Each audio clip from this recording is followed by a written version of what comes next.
سنن نسائی میں حضرت عبداللہ ابن عمر سے روایت ہے کہ حضور پاک نے فرمایا یہ ضفدع جو ہے نا جسے مینڈک کہتے ہیں اس کو قتل نہ کیا کرو، اس کی آواز جو ہے دراصل اللہ کی تسبیح ہے، اللہ کی تسبیح اور اللہ کا حمد بیان کیا کرو، اسی سے اللہ تبارک و تعالی ہر چیز کو رزق عطا فرماتی ہیں۔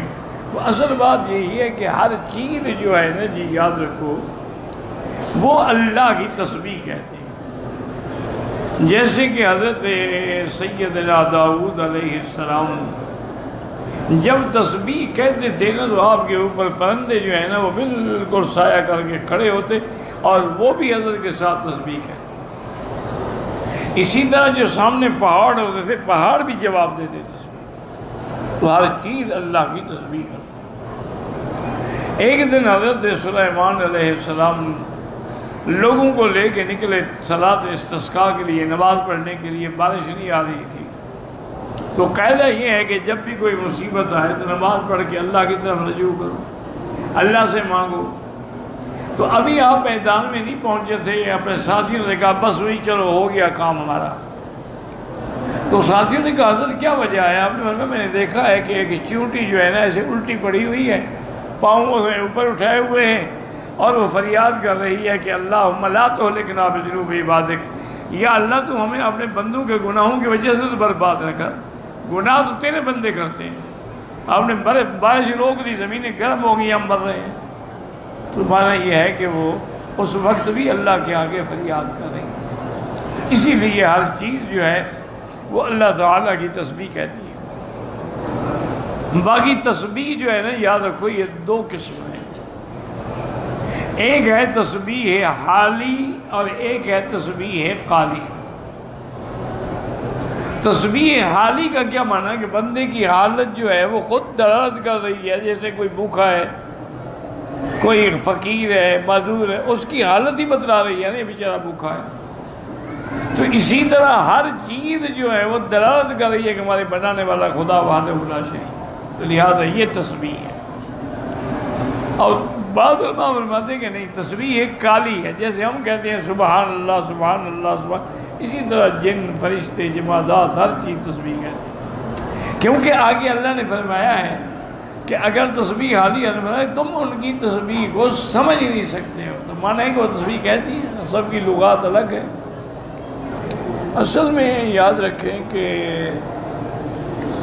ایک مشکل حالت یہ بھی ہے کہ جو اہل بدعت و اہل احوال لوگ ہیں نا وہ اس حدیث سے حجت پکڑتے ہیں کہ یہ صحیحین کی حدیث ہے، بخاری مسلم کی حدیث ہے کہ حضور نے چھڑی منگا کے ٹکڑے کر کے لگایا، تو کہتے ہیں کہ قبر پہ اگر چھڑی لگانا جائز ہے تو پھول ڈالنا بھی جائز ہے،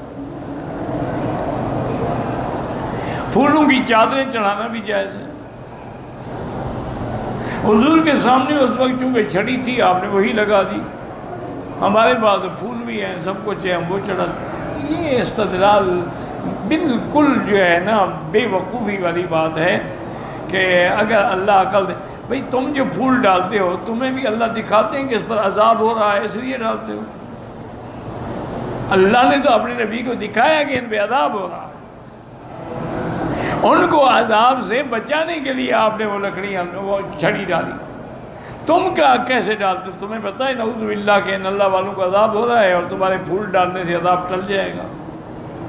یہ ایسی باتیں ہیں کہ جیسے کل بھی مجھے ایک آدمی نے لکھا تھا کہ جی جو آپ بھی اور بعض علماء وسیلے کا انکار کرتے ہیں، وسیلہ تو قرآن میں ہے۔ میں نے کہا میں بھی حیران ہوا بھی، پھر میں نے پڑھا اس کا پورا خط جو تھا، اس نے کہا کہ حضرت یوسف علیہ السلام نے فرمایا تھا کہ اذهبوا بقمیصی ھذا فالقوہ علی وجہ ابی یأت بصیرا، میرا قمیص لے جاؤ اور میرے والد کی آنکھوں پہ ڈال دو تو ان کی روشنی بحال ہو جائے گی۔ تو وسیلہ تو ہو گیا قمیص کا۔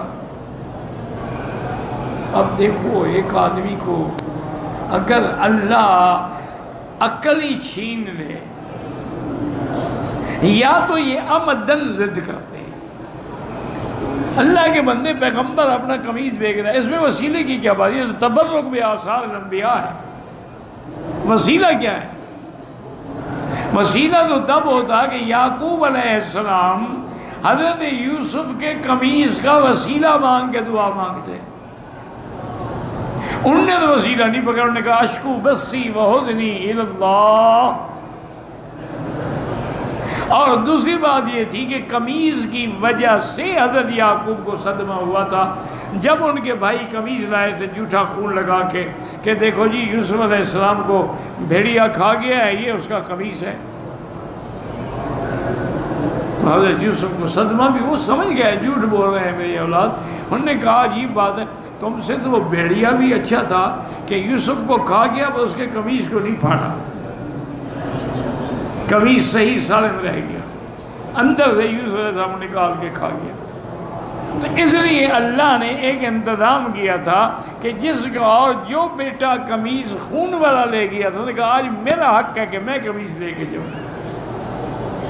تو یہ تو تبرک بآثار الانبیاء ہے، اور تبرک بآثار الانبیاء تو تمام دنیا کے علماء کے نزدیک حق ہے. امام بخاری نے تو باب باندھا ہے اپنی حدیث میں. حضور کے پانی یا وضو فرماتے تھے، صحابہ چہرے پہ مل رہے تھے. تو یہ تبرک بآثار الانبیاء ہے. حضور پاک نے ہمارے بال جب حج میں اس طرح پھروایا تو سارے صحابہ میں بال تقسیم ہو گئے. تو یہ تو تبرک بآثار الانبیاء، اس میں وسیلے کی کیا بات ہے؟ بس وہ ان کی مرضی ہے، جو اللہ معاف کرے. پتہ نہیں خدا کو قیامت میں کیا جواب دیں.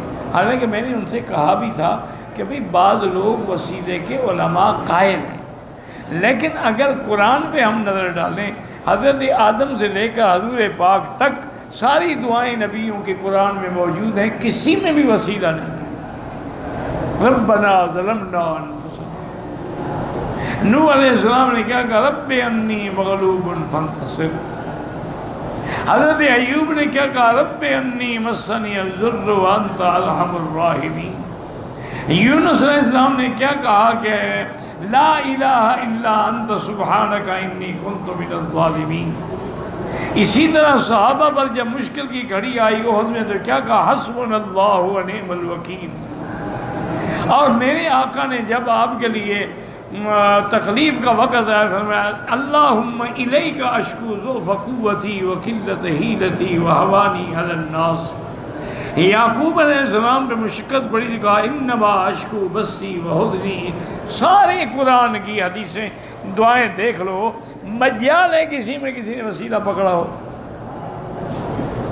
جو علماء وسیلے کے قائل ہیں اللہ ان پہ بھی کروڑوں رحمتیں کرے. وہ قائل کیوں ہیں بات سمجھو. وہ کہتے ہیں کہ زندہ کا وسیلہ پکڑنا تو جائز ہے نا، زندہ سے وسیلہ پکڑنا تو کوئی گناہ نہیں. وہ کہتے ہیں کہ انبیاء اور شہداء تو زندہ ہیں، اگر ہم ان کا وسیلہ پکڑتے ہیں تو کیا ہو گیا. وہ یہ دلیل لاتے ہیں، لیکن وہ حیات دنیا الگ ہے، حیات برزخ الگ ہے. اور پھر کسی اللہ کے پیغمبر کے بعد صحابہ نے، خلفائے راشدین نے، کسی نے بھی سرکار دو عالم کے وسیلے سے دعا نہیں کی. وہ جو ایک روایت پیش کرتے ہیں کہ ایک نابینا نے حضور کے وسیلے سے دعا کی، وہ روایت ضعیف ہے، عقیدے میں حجت ہی نہیں بن سکتی. اس لیے بہرحال اللہ ہمیں بھی آپ کو بھی صراط مستقیم نصیب کرے اور صحیح عقیدے پہ رکھے. یاد رکھیں آدمی کے گناہ جتنے ہوں وہ مٹ سکتے ہیں، لیکن بدعت اور شرک نہیں مٹتا. بات یاد رکھیں.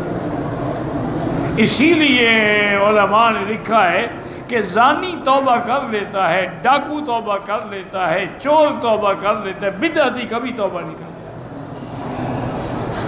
وجہ کیا ہے؟ وہ تو بدعت کو دین سمجھتا ہے، دین سے کیسے توبہ کرے؟ توبہ تو کی جاتی ہے جب کوئی گناہ سمجھے. وہ تو سمجھتا ہے کہ یہ دین ہے، یہ حضور کی محبت ہے، حضور کا عشق ہے، اس سے توبہ کیسے کرے گا؟